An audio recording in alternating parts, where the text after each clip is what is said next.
Hi! Welcome po dito sa video tutorial on how to change the submit button of a get response form with a custom image. Ano po yung ibig kong sabihin na do sa tutorial na yun? Ito po yun dito po sa aking website. Makikita niyo po rito na meron po akong online form dito sa may bandang kanan. Tapos makikita niyo po rito, meron po siyang ito yung submit button. So, paano ko po nagawa yan? Yun po yung tungkol sa tutorial na yan kung paano ko po nagawa yan. So, kasi po sa by default po, sa get response, ito po sa get response account ko, pag gumawa po kayo ng form, ang ibinibigay niya lang po ay ganitong submit button. So, ang pwede nyo lang pong gawin ay baguhin yung pangalan yan. So, alamin po natin kung paano gagawing custom image. Kapalitan po ng custom image. So, bago po ang lahat, ako nga po pala si Christian Carpeso. Ako po ay isang OFW online marketer. Ako po ang creator ng website na to na christiancarpeso.com. Ako rin po ay isang OFW dito sa Dubai, UAE. So, let's begin po. So, first of all, dito po sa, kung meron po kayong get response account, kung gumagamit po kayo ng email marketing sa inyong online business, at get response po ang ginagamit nyo, so, ganito lang po yon sa web forms, create new, tapos pupunta na kayo dito. So, gamitin lang po natin yung default. So, yan po.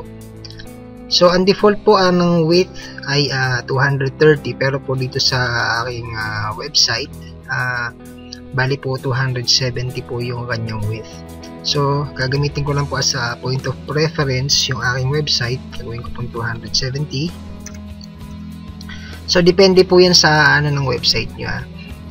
Ano po yung ng website nyo. So, para po mapalitan yan, una po, kumuha muna tayo ng image. So, para makakuha po na tayo ng custom image, punta lang po kayo sa Google. Tapos, dito po sa may bandang kanan, images, para madali nyo po makita. Para po puro images siya. So, sa akin po, ang pinili ko ay yung get instant access. So, type lang po natin dito, get instant access. Button. So, ayan po. Mamimili lang po kayo dyan ng gusto nyo na button. For example po, ito, halimbawa, kukunin ko po itong kulay pula na yan. Click ko lang po yan. Then, ang gagawin ko po ay view image. Tapos po, i-save ko yung image niya. Save image. Kami po maintindihan nyo kung bakit kailangan ko i-save. Save image. Yan po. Get instant access. Since meron na po ko niya kanina, yan po, overwrite ko lang siya. So, ganun lang po. Save mo siya. Save nyo lang.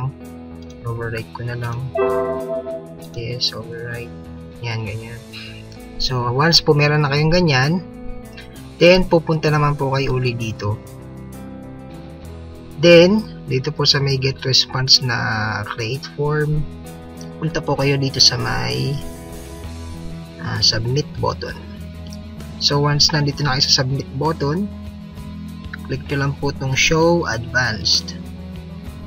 Tapos, makikita nyo po dito, merong background image.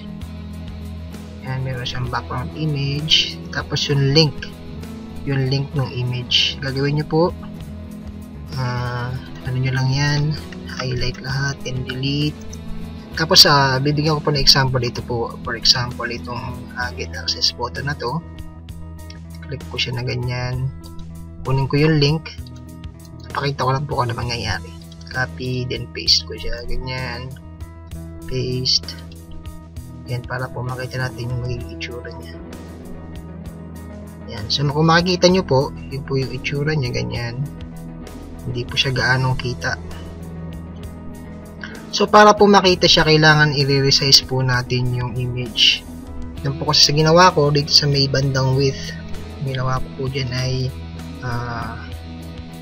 185 po yun. 85, adjust. So kung makikita nyo po, yung image ng ano na kailangan natin ay nasa background lang, hindi pa siya fully na makita. So para po makita siya ng fully, kailangan i-adjust natin yung width niya, i-resize po natin yung image na to. Dapat po ang size ng width ng image ay around 185 pixels. So para po ma-resize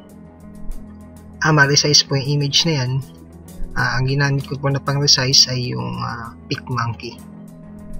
Punta lang po kayo sa picmonkey.com, then edit. Ito po sa may picmonkey.com, punta po kayo sa edit photo, then hanapin nyo lang kung nasan yung picture na yun.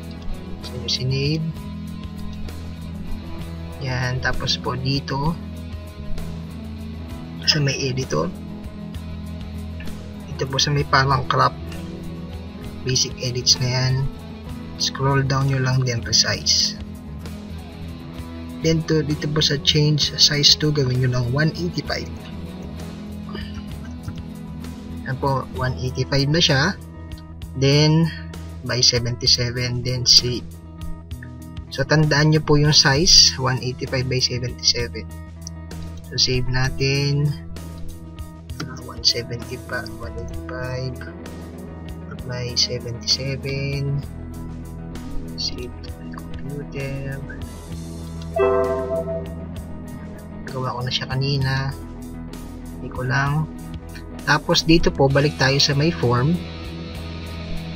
Gagawin po natin, re-resize natin to by 185 by 77. So kung napansin nyo po, kailangan link po yung ilalagay natin sa background image. So para po makuha natin yung link ng image na to, kailangan po yung image na ginawa natin ay nakasave online. So pwede po kayong mag-save sa Photobucket para po makuha nyo yung link ng image. So sa akin po, since dito sa aking website, tapos sa aking blog, pwede po akong mag-save ng ng media. Dito na lang po ako mag-save. Pakita ko lang po para makuha yung link.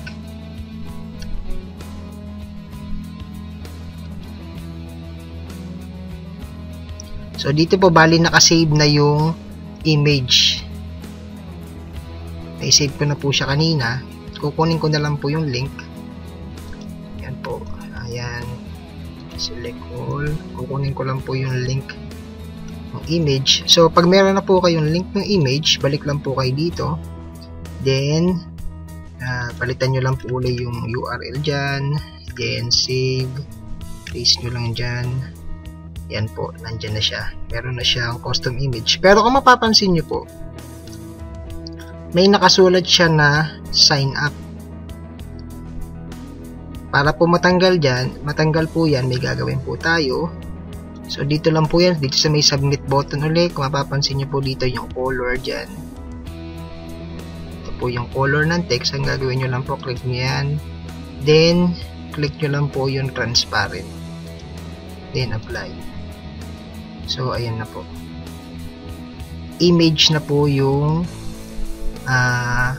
custom image na yung submit button. So tignan po natin kung ano itsura niya. Save and preview. So ayan po, pag i-paste nyo na yan sa website nyo, meron na siyang custom na submit button image. So ganun lang po yun. So panoorin nyo lang po ulit yung instruction para po maintindihan nyo ulit siya. So again, thank you so much for watching this video tutorial on how to change the submit button on a get response form with a custom image. So kung wala pa po kayong account sa get response, meron pong link dito sa baba ng video tutorial na to na pwede nyo pong i-click para makapag-try po kayo ng for 30 days yung get response. So maraming salamat po ulit for watching.